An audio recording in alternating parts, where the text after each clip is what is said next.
The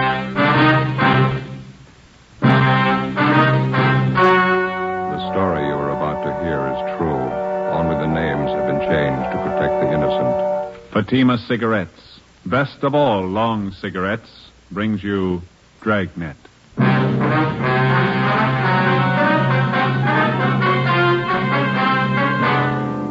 You're a detective sergeant. You're assigned a homicide detail. The life of a young woman is in danger. Anonymous letters and phone calls threaten her with murder. The notes bear the mark of a fanatic. Your job, stop them.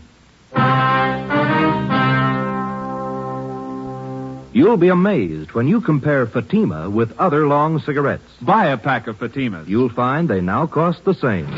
Light a Fatima. Your first puff will tell you... Ah, that's different. Yes, what a difference. In Fatima, the difference is quality.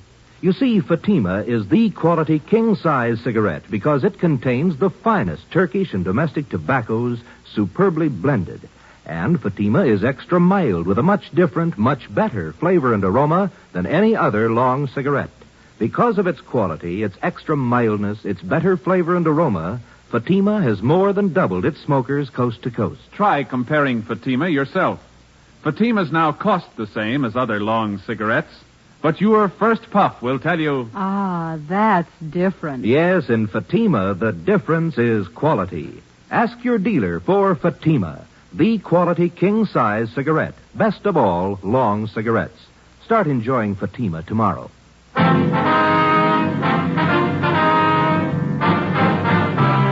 Dragnet, the documented drama of an actual crime. For the next 30 minutes, in cooperation with the Los Angeles Police Department, you will travel step by step on the side of the law through an actual case transcribed from official police files. From beginning to end, from crime to punishment, Dragnet is the story of your police force in action. It was Tuesday, March 8th. It was cold in Los Angeles. We were working the night watch out of homicide. My partner's Ben Romero. The boss is Captain Steed. My name's Friday. We were on the way out from the office, and it was 6:45 p.m. when we got to Greenwich Street. Number 318.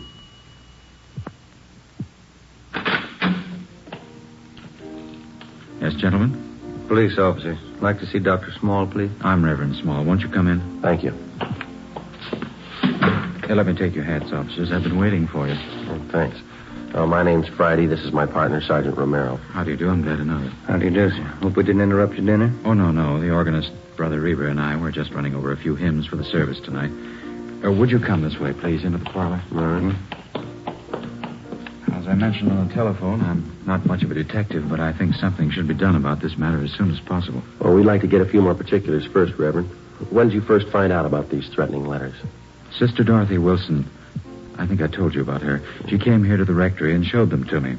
She told me she's been getting them for the last 4 days, and phone calls, too. Mm-hmm. How long have you known this Dorothy Wilson? Is she one of your regular parishioners? Well, she first joined my congregation about a month ago. She's been in regular attendance at our services ever since. Is that the church next door, joining the rectory here? Yes, that's right, Sergeant. Second Reformed Church of the Holy Book. I founded it here about 3 years ago, and I've been pastor ever since. Have you ever had this trouble before? I mean, threats against the people who join your church? No, never any trouble at all. I wonder if you have those notes that Miss Wilson's been receiving, Reverend. Yes, right here on my desk. Let me see, Yes, here are the 5 Sister Wilson got. And here are the 2 that I received. Wonder if I could look at them. Yes, surely. Here you are. Thank you. Oh, would you excuse me for a moment? It's about time for Brother Reber to get over to the church. I'd better tell him. Certainly, Reverend. Didn't mean to hold you up. No, not at all. I'll be back in just a moment. All right, sir. What do they look like, Joe? Yeah, let's see. Postmarks here are March 4th, 5th, 7th, 8th. Come from different places around town, according to the postmark. There's Long Beach, a couple from Azusa, Glendale here. No return address on any of them. This notebook paper looks like to me this one. Isn't it to you? Yeah. And there's this other one here. Looks like some kind of wrapping paper. The writing's not too bad. Let's see. According to the postmark, this is the first one they got, I guess. Let me see. Dorothy Wilson, you are a sinner and you have led a sinful life. Yet you have the nerve to come into our church and make believe you're a Christian. Spelling sure is bad. Yeah. I have been coming to our church for a long time, and it is an outrage to have you praying in our temple. If you don't get out and stay out, I'm going to make sure you're taken care of for good. Look outside. You're a sister in the Lord. Must be some kind of a fanatic. We better run all these through the crime there. Yeah. This one, maybe. It's typewritten. Well, here, you read it. It's dated March 6th. Yeah, take this as a warning. Bring your sinful body to our church again, and your blood will run in the aisles. A life can be taken when God demands it. It could be yours. Sorry for the interruption, officers. A few things I had to remind Brother Reber of. Mm-hmm. Have you seen all the letters? Well, we're just checking them over, Reverend.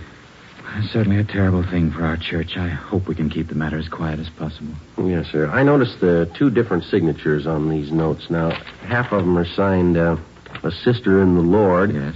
And the other half are signed, it's Brother D.R. Griswold. Yes, that's right.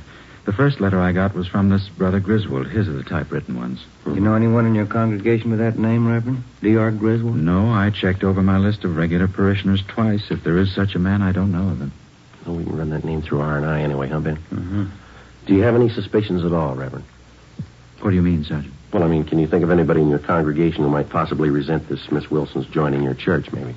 Well, no, I haven't had an opportunity to think it over in that light, but I can't imagine anybody in our group writing letters like this.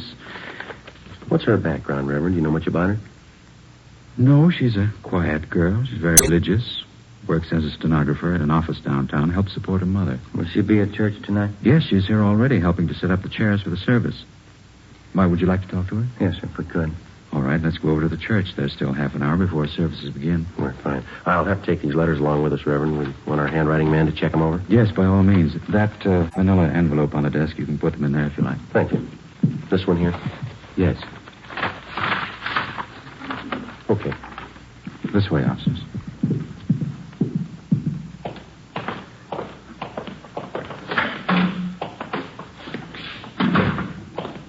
How many members do you have in your church, Reverend Small? 162 regulars.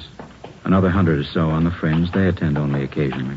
You mentioned that this Miss Wilson's had threatening phone calls, too. Yes, that's what she told me this afternoon. Man's voice or a woman? Well, Sister Wilson said both.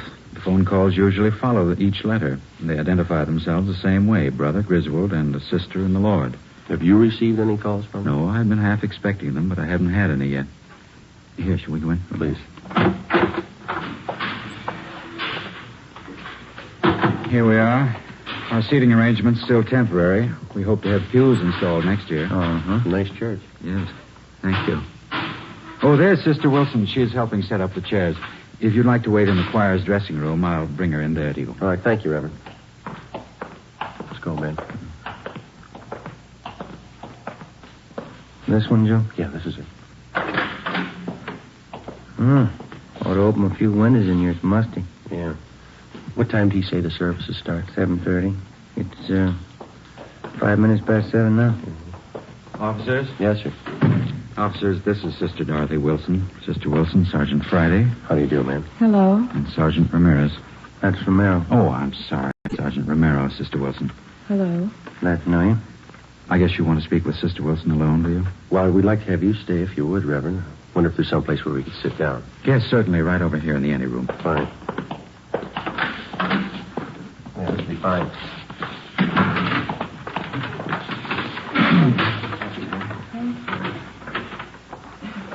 Now, Sister Wilson, there's no need to be afraid. These officers are here to help you and to protect you. See that nothing happens. Yes, Brother Small. Hold fast in the faith of the Lord, and you shall not fear. Yes, I will. You want me to tell you all about it, Sergeant, how it started? If you please. Say, is it all right to smoke in here? Yes, of course. Go ahead. You want a chair for a second? No, thank you. No thanks. Ben? Not right now. I'll send it back there if you want. We've already looked over the letters that you received. The Reverend here told us that you got the first one last Friday. Is that Yes, right? that's right. I've gotten one each day since then. Phone calls, too. Did you recognize the voices making the calls? No, I didn't know them at all. The woman's voice was very rough. Sounded like she might be old. Mm-hmm. She said some terrible things about me and Brother Small. She called both of us terrible names. Awful. The same with the man who calls? Oh, yes, sometimes he's even worse. None of the things they say are true, Sergeant. Not one word. Oh, I'd like you to think carefully before you answer this, Miss Wilson. Is there anyone at all that you know in your neighborhood, here at church or at your work, who might be doing this? Maybe somebody that you knew a few years ago, some acquaintance? Ever since it's happened, I've been trying to think of someone. I don't think I've ever met anybody who'd do this kind of thing. Well, how about a former boyfriend or a girlfriend who might be jealous of you for some reason? No. I did have quite a few boyfriends, just casual dates, nothing serious. They were always taking me out, dancing and out to parties. We went everywhere, but I was never interested in any of them. Well, were any of them upset when you stopped going out with them? A few of them were angry when I wouldn't marry them, but I don't think any of them would write those kind of letters. Do you think the whole thing might be some kind of a joke someone's playing? It's a pretty grim joke to go this far. You live by yourself, Miss Wilson? No, with my mother, but I don't want her to know anything about this. Well, I think it'd be wiser if you told her. No, she mustn't know. Mother's been ill lately, and if she found out, it might upset her an awful lot. She's not well at all. I hope you stop to something like that, Jim. Miss Wilson, like a drink? Yes, please, I would. All right. Thank you. There you are. Anybody else? Reverend? Yes, please. Ben? No, thank you. Okay. Thank you. Yourself. How about some of the church members, Miss Wilson? Have any of them been at all unfriendly to you since you started coming here? No, I don't think so. A few are pretty hard to get to know. They're shy, I guess. But none of them have been uncharitable. Then you don't think the threats are coming from anyone in the church? Well, if they are, I don't know who the person is. The way they say all those rotten things about me. They call me a sinner and a bad woman. Well, I guess I'm a sinner, like all of us are, but I'm not a bad woman. I'm going to church because I want to be born again of the light. But I've never killed anyone, and I've never been a bad woman. You believe me, don't you, Reverend? Yes, of course I do. Now, don't get yourself all upset, Sister Wilson. You think that's why they want to murder me, because I'm a sinner? You think that's why? Please, Sister Wilson, try and get your mind off of If they want to kill me because I'm a sinner, then why don't they want to kill all the sinners? Well, we're going to have a lot of homicides if they try.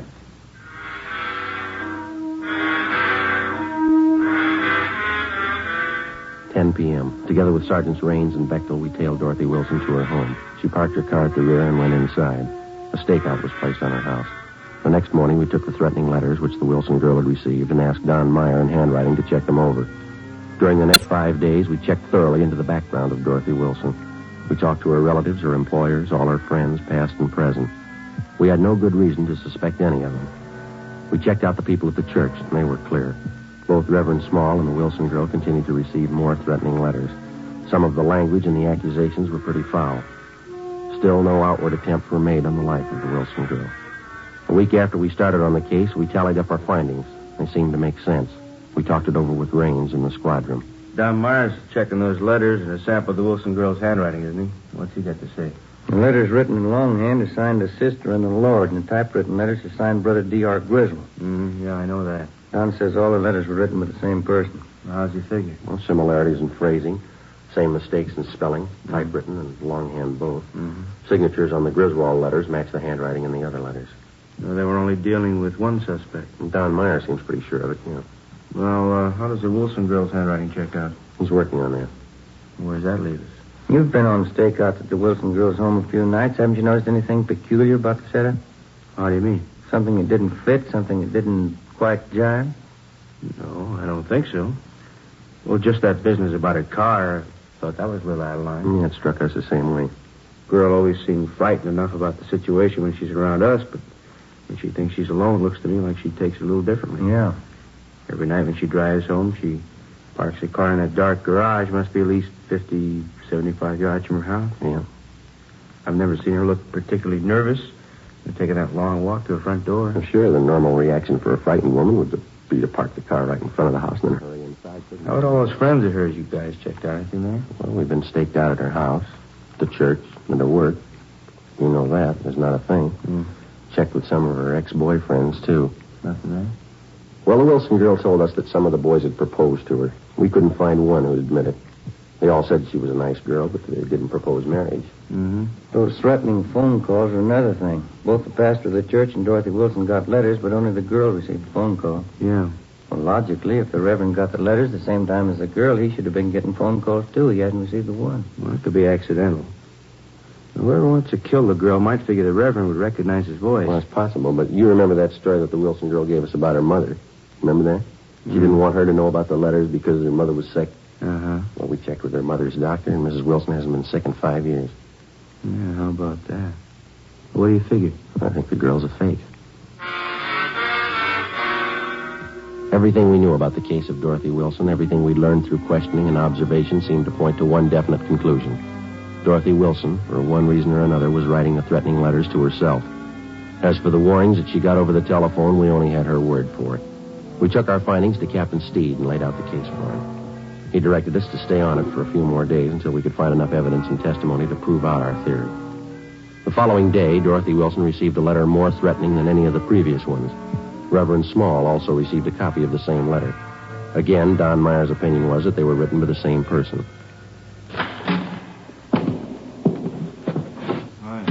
Raines, what's it doing? I don't know. Boys got any new theories? What do you mean? On the Dorothy Wilson case. Do we need one? Well, I don't think your old one's going to hold up. Why? What's the matter? She's at Georgia Street. Yeah. Somebody tried to kill her.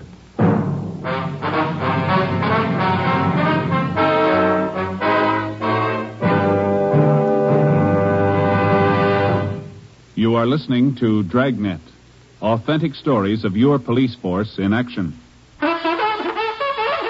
Oh, no. Ah, that's different. Yes, what a difference. There's a difference you can hear, there's a difference you can see, but the difference in Fatima is quality. Yes, friends, when you compare long cigarettes, you'll find that in Fatima, the difference is quality. Quality of tobaccos, the finest Turkish and domestic varieties, extra mild and superbly blended to give you a much different, much better flavor and aroma than any other long cigarette. Quality of manufacture. Smooth, plump cigarettes rolled in the finest paper money can buy. Quality even to the appearance of the bright, clean yellow package, carefully wrapped and sealed to bring you Fatima's rich, fresh, extra mild flavor. Fatimas now cost the same as other long cigarettes, but your first puff will tell you... Ah, that's different. Yes, in Fatima, the difference is quality.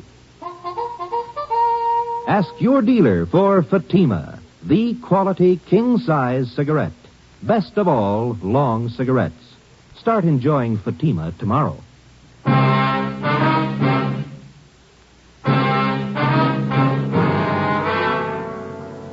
As soon as we got the report that Dorothy Wilson had been attacked by an unknown assailant, we drove to Georgia Street Receiving Hospital where she was being treated. Anderson and Bell from Homicide were standing by. We talked to the doctor, who told us that the victim had no serious injuries. She had 2 slight bruises on her upper arms and a slight bruise on her forehead. She complained of a headache.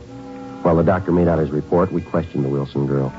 She told us that she'd gone to the Church of the Holy Book at 6 o'clock that night after work.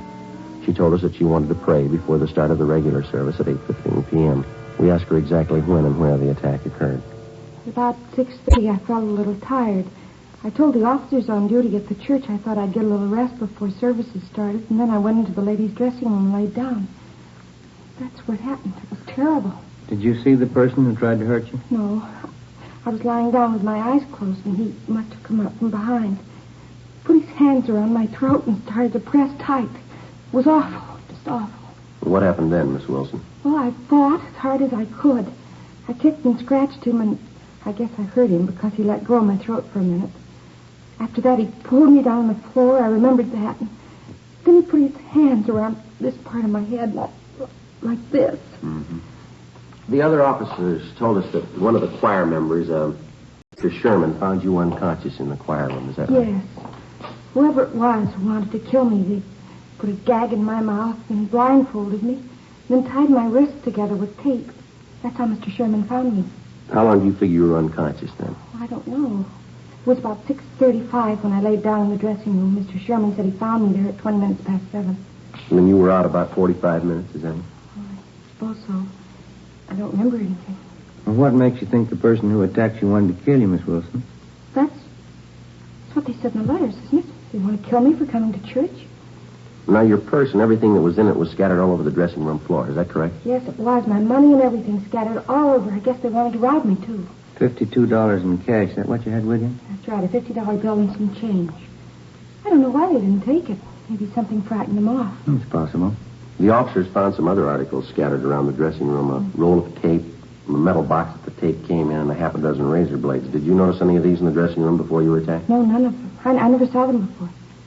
Those razor blades, officer, what do you think they wanted to do with them? There's no use thinking about that now. It's all over. I knew I'd be protected. I felt the spirit. I knew the Holy Light would protect me. Yes, ma'am. Will you find whoever did it, officer? Well, this is just a hunch, Miss Wilson. Yes. I think we already have.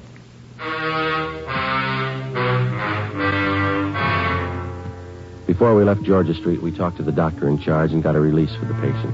Dorothy Wilson agreed to drive back with us to the office to make out a crime report. On the way, she seemed to lose most of her nervousness. She was relaxed and she talked quite a bit. Religion's a great comfort to me, Sergeant. I think it's a great comfort to anybody, don't you?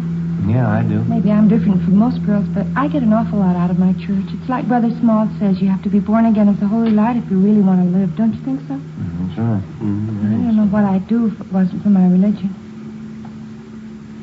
No, I used to have a lot of boyfriends. Of course, I don't care for any of them anymore, but when I was younger, they were always taking me out all the time. That's so? Yes, I had a good time when I was younger, going out to dinner, dancing, parties. Fellas were taking me out all the time. Of course, that was when I was younger. You're not much over 25 now, are you, Miss I'll be Wilson? 27 in August. That's pretty old for an unmarried girl, but I'm not worried. You get interested in more important things when you get older, isn't that right? Oh, yes, that's right. I remember when I was in junior college, how boy crazy I was. I remember that junior prom I went to. Seems such a long time ago. Yeah. I had the most beautiful white dress, Sergeant, with sequins. And the skirt was all white and that gathered in here at the waist, and it flared out real full. Mm-hmm. I went to the dance with one of the big football players. He looked so nice in his blue suit. His name was Stanley. Mm-hmm. I knew him for a long time. He's one of the fellows who asked me to marry him. I guess I was too particular. I just couldn't see any of them. Would you mind if I laid out a few facts for you, Miss Wilson? Oh, not at all, Sergeant. Go ahead, please.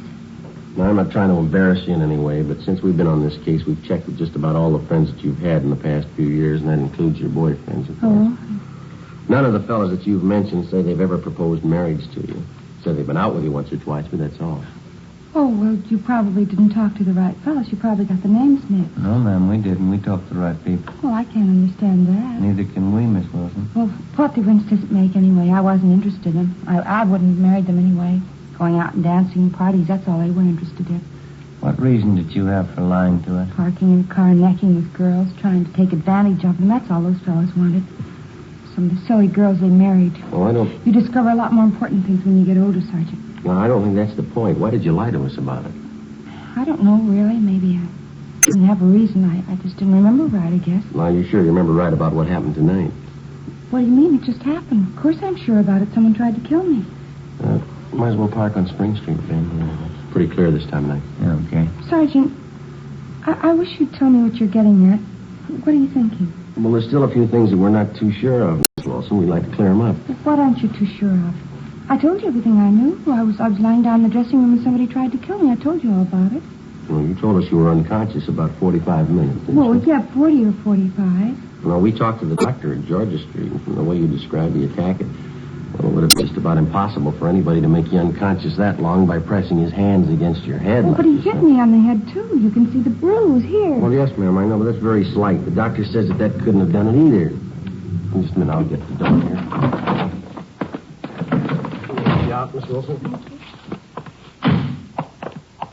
What else aren't you sure of? Well, your wrists were taped individually. Now, if somebody wanted to restrain you, they probably would have taped them together, wouldn't they? Well, I don't know what they would have done. All I know is they wanted to kill me. They said so in those letters. We're not too sure of those letters either, Miss Wilson. What? What aren't you sure of? Where they're coming from and who's sending them. We do know they were all written with the same person. How do you know that? They're signed by two different people. Our handwriting man checked them over. He says they're written with the same person. You might as well have it straight, Miss Well, if Wilson. we're going to talk, can't we do it inside someplace? Please, I'm tired. Oh, I'm sorry. All right.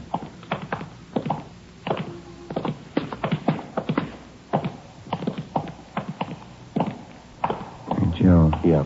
I'll see if Lakeland Fingerprints is finished with that stuff. Yeah, bring it along. If they are, we'll be in the interrogation room. Yeah, all right. This way, Miss Wilson. A man I know used to be on the police force. Nice fellow. We used to go out all the time together. Is that so? What's his name? Well, that's funny. I don't remember. He's an awfully nice fellow, though. We used to go dancing every week. Mm-hmm. Here we are. Go right ahead. I started questioning Dorothy Wilson, but she wanted to talk about everything except what concerned the case. Dean Bergman and Leighton Fingerprints had already checked each article that was found at the supposed scene of the crime. The Wilson girls' prints were all over them. Did you write those threatening letters to yourself, Miss Wilson? I don't understand. Why do you ask me something like that? Did you write the letters to yourself? You know that's not a fair question, Sergeant. I don't know what you consider fair, but we'd like to know, did you write the letters? Do you know what it is to pray, Sergeant? I mean, really pray? What's that got to do with it? I've been praying all my life. I've been praying hard. Ever since I was a little girl. We'd like to have your answer our question, Miss Wilson. I think you'll understand. This is the answer, Sergeant. I can feel the Holy Spirit in my heart. I know you'll understand. Yes, ma'am. I've been praying for an awfully long time, Sergeant. When I was a little girl, 6 years old, I was praying. Night and day I said my prayers, but there never seemed to be any answer. I never could understand it because I only prayed for one thing. I didn't think it was too much to ask. What was that? I wanted people to know me, Sergeant. I wanted people to know me and like me, that's all, but it never seemed to happen, even when I was a little girl. Don't think I quite follow you, miss. You've got to understand me. Nobody else does. From the time I was a little girl, 6, nobody ever seemed to care if I was around or not.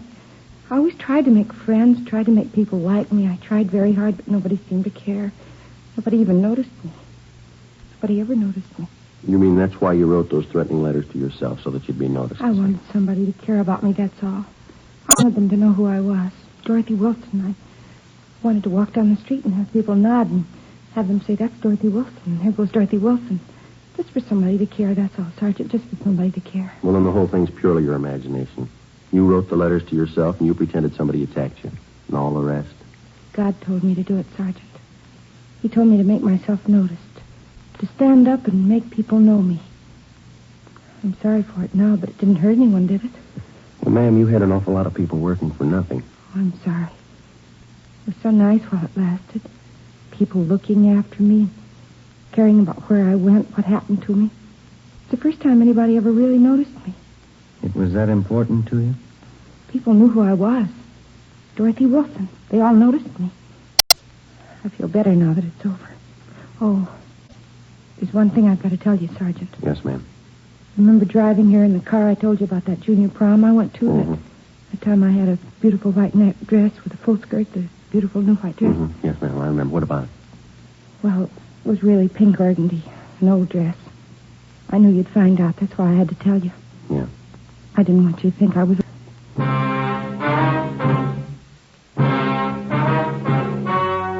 story you've just heard was true.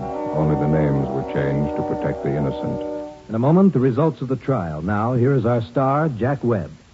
Thank you. Dragnet's mail this week has included cards from some of you listeners saying that your dealer is out of Fatima's. Thank you. We've done something about that. Now, if any more of you find a dealer fresh out of Fatima's, send me his name and address, and we'll do something about that, too. Write me, Jack Webb, Post Office Box 951, Hollywood. And, Mr. Dealer, don't wait a day. Step up the orders for Fatima. Get in on this ever-increasing demand for the quality long cigarette.